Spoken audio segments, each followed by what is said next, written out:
Hello everyone, I'm Lincoln and I am made of robots.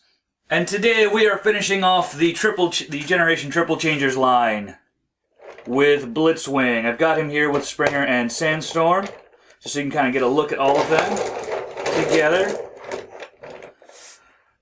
They make a nice team, even though he's not on their team. He's the Decepticon of the group. I'll get these guys out of the way real quick, and we'll take a look at just him. As usual, I'm starting off in the ground vehicle mode. This is him as a squat little tank. Seems a little short and weird, but overall gets the job done. Back's a little open. There is a jet on the underside, of course.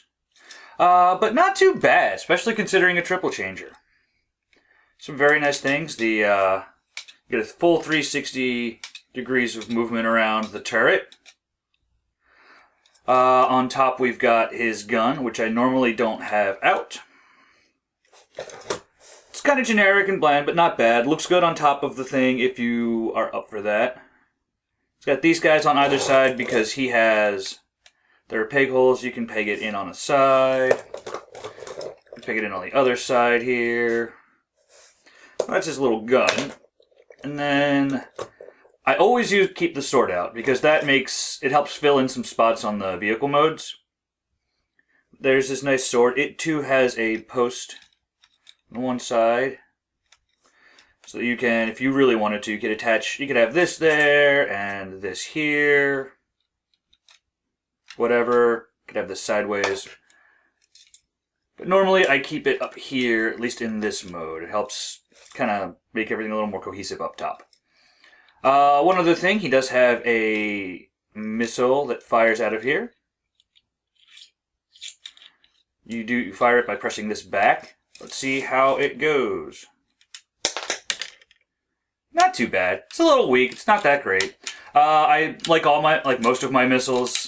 Actually, all of my missiles. I keep that in a separate spot, especially because this thing, you'll hit this while you're transforming it and just launch this damn thing. But I like him. He's got the right color scheme for Blitzwing, though the tans don't quite match. I don't know if it's going to come up on camera.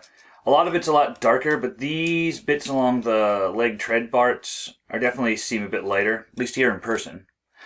The lovely purples are going throughout, a little bit of black. I forget what the actual way you're supposed to do things back here is. I always kind of just tilt these guys around and try and use these jet fins to fill in the gap here. Otherwise, I think like the way you're supposed to do it is something like this. And then you just have this big hollow looking bit of a tank. So I usually have these guys flipped in there. It's got little wheels along the bottom. He rolls. Not spectacularly, but he rolls. Not a whole lot else to say about him in this mode, so I guess we'll take him to jet mode. First, we're going to pop this guy off. Put him aside for a minute. Sometimes it's tough to decide where to go with a triple changer. I guess we'll do the top part first. These guys, these side bits, are pegged in down here in these little receptacles. You pop this out, rotate it, and then put it back in. See how there's this right here is another peg. So you're rotating it, it's going from this peg, and you're just replugging it in with this one up here. Done and done. And at this point we can also flip these guys out. Then to the underside. Actually, let's take care of the legs before we do anything. I'm going to get these feety jet bits just out and ready to work with. That's right. Take one of the treads and kind of pull it away from the side. It's pegged in right here. So that kind of comes away, and you'll see there is this little like T kind of peg. And that goes in here, and you kind of have to slide it in and then peg it in when you're transforming back. So like that, and then that. Really not that big a deal, but helps everything stay together securely. Do that on the other side. Pop that out. Take these little dudes up here, and these get folded down, and they will peg in. And I believe we collapse the legs, these things in now as well. Now we gotta get rid of these tank treads. Pop this guy away from the front, and the whole thing will come away. Actually kind of pull it out a little bit. Now you can pull this out. You can pull it out further, but you will feel a nice little click. This little guy here slides out. You can, again, slide that out further, but there are little notches or divots, and a little guy on the bottom of this. Just can barely see it. It's not very thick. But it does keep this from going too far. It lets you know you've got that in the right spot. Then we take this, fold that back in, and we can take this and fold it in as far as it will go. Come back around, rotate it this way, and again there's another kind of T-type clip, or at least it's got one little ridge sticking off to the side. And just like before, you kind of clip that in there. This was a little trickier. There we go. But you get that kind of in and then kind of rotate this under. There we go. And then you can flip out this. And if you want, you can open these things up a little bit. There is a little bit of thruster detail inside, so it's no big deal. Doesn't look bad or anything. These guys around. Alright, let's do the other leg. Oh no! That's the first time I've ever done that. I really should have accidentally popped that off by now. No big deal, it just pops back into the ball joint back here. There we go. So we pull this out until you can kind of hear it, feel it click. It's actually got this little post here that you're going to have to work with when you're getting it back in. Maybe I'm only supposed to move it out that far, but it naturally comes out and clicks into place here and is nice and sturdy. Again, you flip this little guy out. You've seen that from the other side. From here, it looks really nice. Just comes out, fills in that spot. Fold this sucker up. Collapse that in all the way.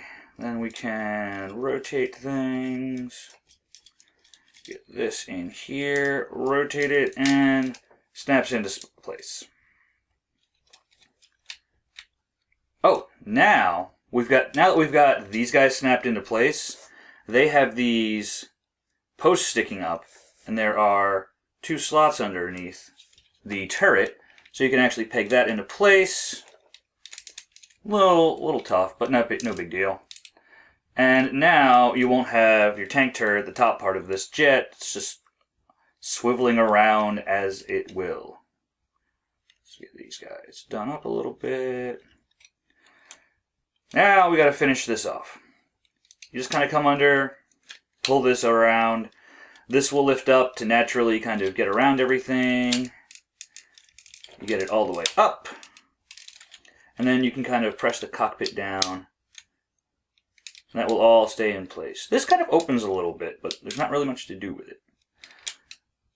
The face is a bit of a problem. The nose cone breaks up a little bit due to how everything's made. And then, final thing. Almost final thing. To get this guy, swing him around to the other underside. What is holding him up? That usually does not get in the way. Let me get everything resituated. Ear plugged in there, ear plugged in there. I want you a little open. Go, okay. Now we can swing this all the way around. Kind of just swing it down like this. And the cannon there are notches up by where it rotates. So, I mean, that's one of the ways you could have it, but it looks a little better like that. And then the last thing I do, and this is one of the reasons I keep that sword out all the time, put it right there, facing backwards. Fills that in a little bit, helps disguise it a little more. And here we have Blitzwing in his lovely jet mode, which is pretty sweet. It's not a bad jet. Especially, I mean, I was going to say it doesn't have just a whole robot hanging off underneath, but it does kind of have the arms hanging around on top. But they look kind of like booster pods or something, like off of Macross Valkyrie. So it's not something you've never seen in anime jets before. And it looks pretty cool. They did a pretty darn good job of this. The nose cone is a little off, but that's... you'll see why in a little bit. Let me get that guy up. Bloop. But yeah, it looks pretty good. Underside isn't too bad. You know, you've got the cannon, but before when you were in a tank mode, you had the big nose cone, so it's not a bad trade-off. Pretty good little jet mode. Oh, hold on a sec. He has landing gear molded into these bits, and there's one right here, and we'll see if I can get this out.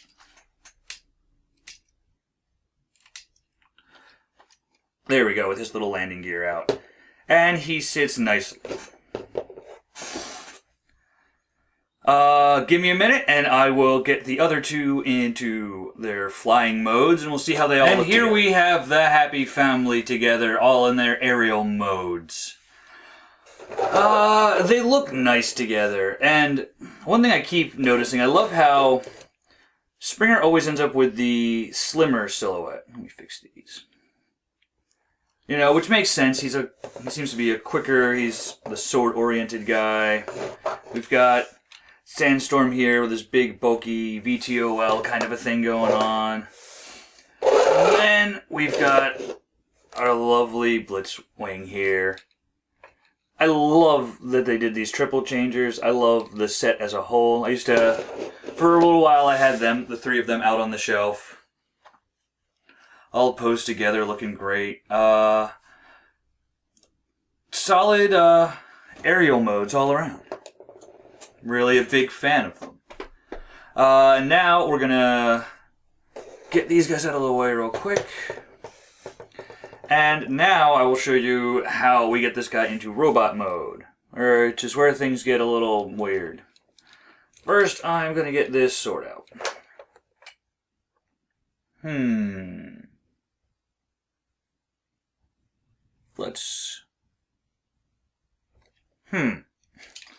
Well, there's some things to get unpegged, so let's do the legs first. Pop them out, and kind of rotate them down. This will be the front of the robot.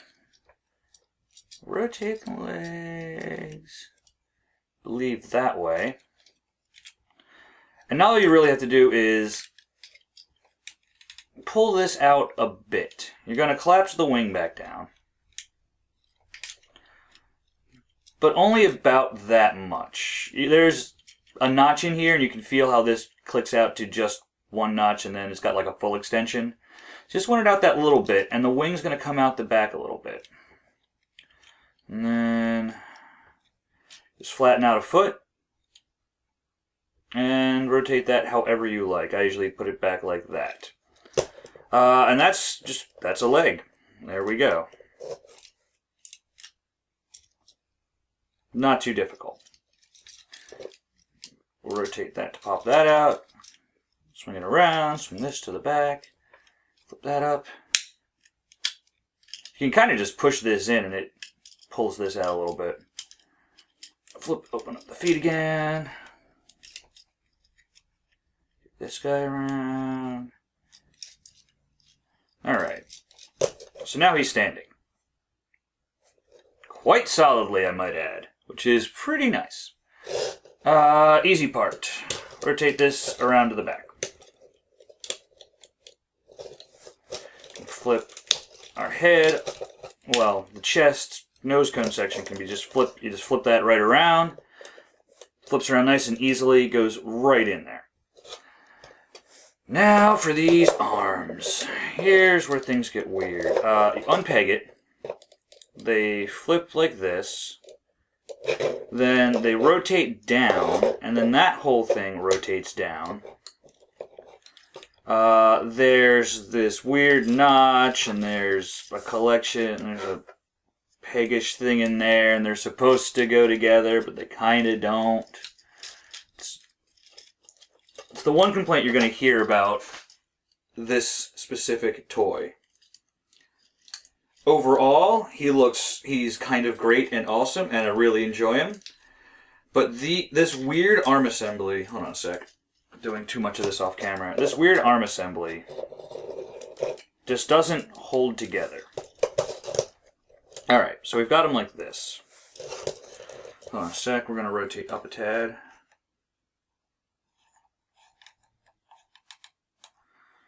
And these, you can leave them out to the side, you can flip them all the way back if you want. It's really up to you. And you pull these down, rotate this front bit around, and then you can just rotate the fist around, and there you go. You've got one arm. You can take a little one, you fold it down, and these are really tight joints. Flip that around. There we go. So now that's all of that. Just trying to get his arms to lock in a little better. Yeah, before I even do the head reveal, there's your problem. This whole shoulder assembly just falls apart if you rotate the arms upwards. Pretty much 100% of the time. And I've already done a little work on this guy. I've used some nail polish to try and thicken up some of the little bits inside here that connect. I did the method where you take the whole center assembly apart and try and sand some stuff down so that these are closer. And just look at that moving. I know it probably seems like not much, but that little bit that it's moving is all the give it needs to be a completely unusable shoulder joint. Alright, terrible shoulders aside, now we have to do the face. Oh, one thing, I forgot to put his landing gear away. Actually, I think the instructions actually have you having the gun sticking straight up. Not a big fan of that. Oh, another thing. Whenever you go to rotate this, because this is also tight, it pulls this whole back section, which is what the shoulders are attached to. So the whole shoulder assembly just comes open. And it looks like you have to put a lot of work into this if you want these shoulders to actually stay. So, we just flip the nose cone back and his head pops up automatically. Fiddle with these things. I think the official transformation is this goes back here kind of in this protrusion, you have this sticking up, and I don't like that. I don't like this big goofy cannon just sticking straight up. So I generally leave this straight behind the head, like that, and you can do this, and everything kind of still works out fine, except those dumb shoulders. Alright, and here is one of his face sculpts. His crazy psycho face. I say one of his face sculpts because if you rotate it, we've also got his monocled scientist face, and then his dumb war face. Well, maybe not dumb, but that's a guy who's ready to go into some battles. He's been through war. I absolutely love that you get to do all three, that it has all three heads in here. I mean, I think for a while I had him pose just kind of looking down off of a shelf. Down off the shelf, in kind of like a maniacal arm position, which I'm not going to recreate now because the joints are also tight in the shoulders, and the thing holding the shoulders together is so loose it's just going to be a comedy of errors. It's just going to be awful. Aside from those shoulders, I love this figure. I think it's really neat. I really like the transformation's really interesting, even if it screws up the posability of robot mode. Both of the vehicle modes look fantastic. I think they're really good. Let's do some posability, I guess. You got 90 in the knee, ball joint down here, front and back, out to the side a bit. Oh wow, that actually goes way out to the side. That's really nice. Shoulders, if they hold together, I'll hold this here so you can see. They do have a full 180. There is a swivel on the bicep right above the elbow. Elbow's got about 90 degrees. And the hands do have, well, maybe not a full 360, but they do have a good amount of rotation in them. The head can rotate side to side, and that is it due to the way the gimmick works. They're all, you can see the screw here. They're all kind of, the three heads, there's the center that they all rotate around. I guess they might have been able to do this on a ball joint if they wanted to, but it seems like it would be a little weird. Actually, looking at it, it almost looks like it's a ball joint in there, but it doesn't afford enough movement. Let's see. Let's give him his sword. Let's give him his gun. And I will move him back to get a better look at the guy. It's a really good version of Blitzwing, at least visually. I mean, this looks right. He looks the part. It's just a fantastic little triple changer. Give me a sec. I'll transform the other two, and we'll get a nice big group photo for the end, or a group shot for the final thoughts. So here we are with all three of our Generations triple changers lined up in robot mode. It's still difficult to get a good pose out of Sandstorm, just mostly because I still haven't fixed his wobbly head, and he's so back heavy. He almost fell over just there. But I love the set together. They're all roughly the same height. Actually, I think if we're just going by head height, Blitzwing wins. He definitely beats the other two. Yeah. But due to the way they all are, their shoulders and stuff, they all look roughly the same size. They're scaled nicely with each other. This is a great little team. Blitzwing's shoulders aside, he's a great little figure. And if you can, get all three of them. They're just fantastic. There's some sort of repaint of Blitzwing. I completely forget which guy they repainted him as, and if I were a little more on top of things, I'd probably know instantly. But if you want to get that, you can go for it. I don't remember liking the color scheme as much. The original Blitzwing color scheme looks fantastic. The shoulders aren't changed in the new one, or in the repainted one, so it's pretty much the same figure. These triple changers were awesome. I mean, I'm a sucker for triple changers in general, but there have been some others kind of in modern times that aren't as great. I mean, remember, there's two Beast Wars figures, which I'm pretty sure I have both of these guys. Yeah, there's Baboom and Transketo, and Baboom's also Apache, depending on what you're reading or where you live. But both of them had a weird battle mode, which was just, that's not a real triple changer. These guys are real triple changers. A vehicle mode, two vehicle modes, and a robot mode, and for the most part, everything works out great. These two in the end are fantastic. Blitzwing is great aside from the stupid shoulder problem. Otherwise, I really enjoy him. I guess it's enough of me gushing. I highly recommend all three of them. Well, I highly recommend the two elder ones. I recommend him. They're great. They're awesome. So, that's been my review of Transformers Generations Blitzwing. I have been Lincoln, and I am made of robots. I'll see you guys next week.